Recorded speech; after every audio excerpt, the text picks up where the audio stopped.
So friends, बिना किसी देरी के शुरू करते हैं आज की अपनी इस बेहतरीन स्टोरी को। अगर आप भी स्टोरीज़ की मदद से अपनी इंग्लिश को इम्प्रूव करना चाहते हो तो इस वीडियो को एंड तक ज़रूर देखना। सो फ्रेंड्स, शुरू करते हैं आज की स्टोरी। यहाँ पर बताया जा रहा है कि एक बार की बात है, एक लड़का इंडिया में रहा करता था। तो इसे इंग्लिश में ऐसे बोलेंगे, once there was a boy who lived in India. एक बार एक लड़का था जो इंडिया में रहता था।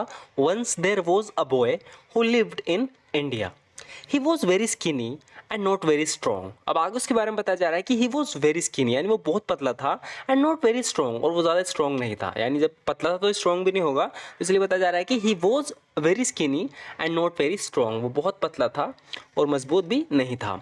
Some people teased him because of it. अब जब कोई ज़्यादा पतला होता है तो लोग उसे चिढ़ाते भी हैं। तो यहाँ पर बताया जा रहा है कि some people teased him because of it. इस वजह से कुछ लोग उसे चिढ़ाते थे। चिढ़ाना, इसके लिए हम बोलेंगे टीज वर्ड का यूज़ करेंगे। तो यहाँ पे बताया जा रहा है कि some people teased him because of it. इस वजह से कुछ लोग उसे चिढ़ाते थे। वन डे, एक दिन, अ man hit him so hard that he started bleeding. यहाँ बताया जा रहा है कि एक दिन एक आदमी ने उसे इतनी ज़ोर से मारा कि उसके खून बहने लगा। अब इसे इंग्लिश में हम इस तरीके से बता रहे हैं कि one day a man hit him so hard that he started bleeding. His sister was there. उसकी बहन वहाँ थी। जब उस आदमी ने उसके मारा और उसके खून निकल रहा था तो उसकी बहन वहाँ पर थी। तो अब बताया जा रहा है कि his sister was there crying, रो रही थी, because she saw her brother getting hurt. क्योंकि उसने अपने भाई को पिटते देखा, गेटिंग हर्ट यानी चोट पहुँचते देखा, तो वो रो रही थी। बताया जा रहा है कि his sister was there crying because she saw her brother getting hurt. Lots of people watched. बहुत सारे लोगों ने देखा, but no one helped him. लेकिन किसी ने उसकी मदद नहीं करी। यानी वहाँ बहुत सारे लोग थे, सब देख रहे थे, किसी ने उसकी मदद नहीं की। तो इंग्लिश में यहाँ बताया जा रहा है कि lots of people watched but no one helped him. He felt very embarrassed. उसे बहुत शर्मिंदगी महसूस हुई। एक तो उसकी बहन के सामने उसे मारा और आसपास बहुत लोग भी थे। तो और बताया जा रहा है कि ही फेल्ट वेरी एम्बेरेस्ड, यानी उसे बहुत एम्बेरेस्ड फील हुआ, बहुत शर्मिंदगी महसूस हुई। And wanted to retaliate. अब वो रिटेलिएट करना चाहता था, यानी उसने उसे मारा तो वो भी उसे मारना चाहता था, उससे बदला लेना चाहता था। इसलिए यहाँ पर रिटेलिएट वर्ड का यूज़ हुआ है, यानी बदला लेना, रिवेंज। तो यहाँ पर बताया जा रहा है कि जब उसने उसे मारा तो शर्मिंदगी महसूस हुई। एंड वॉन्टेड टू रिटेलिएट, वो रिटेलिएट करना चाहता था, यानी उससे बदला लेना चाहता था, उसे मारना चाहता था। Against the man who hurt him, उस आदमी के खिलाफ जिसने उसे मारा, उसके खिलाफ वो रिटेलिएट करना चाहता था, उससे बदला लेना चाहता था। But he was too weak to do anything about it. लेकिन वो बहुत कमज़ोर था कुछ ऐसा करने के लिए, यानी उससे रिटेलिएट करने के लिए, उससे बदला लेने के लिए बहुत कमज़ोर था। But he was too weak to do anything about it. So the boy decided he needed to get stronger. तो लड़के ने फैसला किया कि उसे ज़रूरत है मजबूत होने की, स्ट्रोंग होने की, ताकतवर होने की। So the boy decided he needed to get stronger. लड़के ने डिसाइड किया, फैसला किया कि उसे ज़रूरत है स्ट्रोंगर होने की, यानी मजबूत होने की। He went to a man who used to be a boxer. वो एक आदमी के पास गया जो कभी बॉक्सर हुआ करता था। यानी एक आदमी था उनके गांव में, उनके शहर में, जो पहले बहुत ज़बरदस्त बॉक्सर हुआ करता था। तो उसके पास गया मदद के लिए, यानी उसे ट्रेन करवाना चाहता था खुद को, कि मैं भी मजबूत होना चाहता हूँ। तो आगे बताया जा रहा है कि जब उसने डिसाइड किया कि वो स्ट्रॉन्ग बनना चाहता था, तो he went to a man who used to be a boxer. वो उस आदमी के पास गया जो कभी बॉक्सर हुआ करता था। Used to be a boxer, boxer हुआ करता था। The toughest guy in the city, शहर का सबसे टफेस्ट गाय, यानी सबसे मजबूत गाय, उसके पास वो गया। एंड आस्क्ड फॉर हेल्प, और उससे मदद मांगी। The boxer said yes. जब वो उसके पास गया तो बॉक्सर से मदद मांगी, तो बॉक्सर ने हाँ कर दिया, यानी उसकी मदद करने को तैयार हो गया। The boxer said yes. Every day they trained hard. आगे बताया जा रहा है कि हर दिन उन्होंने कड़ी ट्रेनिंग की, यानी बहुत ज़्यादा हार्ड ट्रेनिंग की उसे मजबूत बनाने के लिए। तो every day they trained hard, हर दिन उन्होंने कड़ी ट्रेनिंग की। The boy didn't give up. लड़के ने हिम्मत नहीं हारी, क्योंकि जब वो ट्रेन कर रहा था, उसे मजबूत बना रहा था, तो एक प्रोसेस से गुजरना पड़ता है, तो उसे काफ़ी मेहनत करनी पड़ रही थी, काफ़ी दर्द महसूस हो रहा था। लेकिन यहाँ बताया जा रहा है कि the boy didn't give up, जो लड़का था उसने हिम्मत नहीं हारी।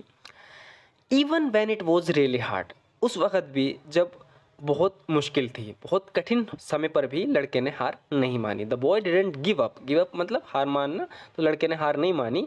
Even when it was really hard, जबकि बहुत ज़्यादा मुश्किल था, मजबूत बनने का जो प्रोसेस था, जो ट्रेनिंग से उसे गुजरना पड़ रहा था, वो बहुत कठिन थी, लेकिन लड़के ने हार नहीं मानी। The boy didn't give up even when it was really hard. With time, अब जब भी हम कहते हैं विद टाइम, इसका मतलब होता है समय के साथ साथ। विद टाइम यानी समय गुजरता गया, वो अपनी एक्सरसाइज करता रहा, वहाँ ट्रेन होता रहा, तो बताया जा रहा है कि विद टाइम, समय के साथ साथ, the boy became strong and healthy, समय के साथ जो लड़का था वो मजबूत और हेल्थी हो गया। ही कुड नाउ डिफेंड हिमसेल्फ, अब वो खुद को डिफेंड कर सकता था, यानी खुद का बचाव कर सकता था। He could now defend himself. People who use to make fun of him, लोग जो उसकी मजाक उड़ाया करते थे, इसे इंग्लिश में हम इस तरीके से बोलेंगे, people who use to make fun of him were surprised by his change, जो लोग उसकी मजाक उड़ाते थे वो उसके बदलाव से हैरान थे। तो यहाँ पे बताया जा रहा है कि people who use to make fun of him were surprised by his change, but then, लेकिन फिर, he remembered the man who had hurt him, लेकिन फिर उसे उस आदमी की याद आया जिसने उसे चोट पहुंचाई थी, यानी मारा था, जिस चक्कर में वो यहाँ आया था। तो बताया जा रहा है कि but then he remembered the man who had hurt him, लेकिन फिर उसे उस आदमी की याद आई जिसने उसे चोट पहुंचाई थी। ही वॉन्टेड रिवेंज, वो बदला चाहता था। So he searched for him until one day he found him, तो उसने उसको ढूंढना शुरू कर दिया और तब तक ढूंढा जब एक दिन वो उसे मिल गया। So he searched for him until one day he found him, इसलिए उसने उसे तब तक खोजा जब तक एक दिन वो उसे मिल गया। The boy walked up to the man and punched him in the face, अब जैसे लड़के ने उसे ढूंढ लिया तो उसके पास चल के गया, तो बताया जा रहा है कि उसके पास गया। The boy walked up to the man and punched him in the face, और उसके चेहरे पर एक पंच मारा। मेकिंग हिम फॉल डाउन, और उसे गिरा दिया, यानी जैसे उसके चेहरे पे पंच लगा तो वो गिर गया। तो इंग्लिश में हम इस तरीके से बताएंगे, the boy walked up to the man, जो लड़का था उस आदमी के पास गया, and punched him in the face, और उसके चेहरे पे मुक्का मारा, यानी कि पंच मारा, मेकिंग हिम फॉल डाउन, जिससे वो क्या हुआ कि गिर गया। He was ready to hit him again, वो फिर से उसे मारने को तैयार था, जैसे ही वो गिरा वो उसे और मार रहा था। ही वॉज रेडी, वो तैयार था टू हिट हिम अगेन, उसे फिर से मारने के लिए। But then he saw a little girl crying, लेकिन फिर उसने एक छोटी लड़की को रोते देखा। She was the man's daughter, वो उस आदमी की लड़की थी। बट देन, जब वो उसे दोबारा मारने के लिए तैयार था, he was ready to hit him again, but then he saw a little girl crying, लेकिन फिर उसने एक छोटी लड़की को रोते देखा जो वहीं खड़ी थी। She was the man's daughter, वो उस आदमी की बेटी थी, डॉटर थी। ही रियलाइज्ड, फिर उसे एहसास हुआ, that hurting the man wouldn't make things right, उसे एहसास हुआ कि इस आदमी को चोट पहुंचाने से चीज़ें ठीक नहीं होंगी। उसे एहसास हुआ कि उस आदमी को चोट पहुंचाने से चीज़ें ठीक नहीं होंगी। इंग्लिश में हम बताएंगे, he realised that hurting the man wouldn't make things right.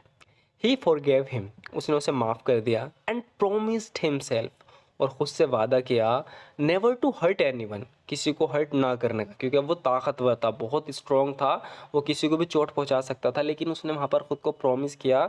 He promised himself never to hurt anyone, कि वो किसी को हर्ट नहीं करेगा, किसी को चोट नहीं पहुँचाएगा।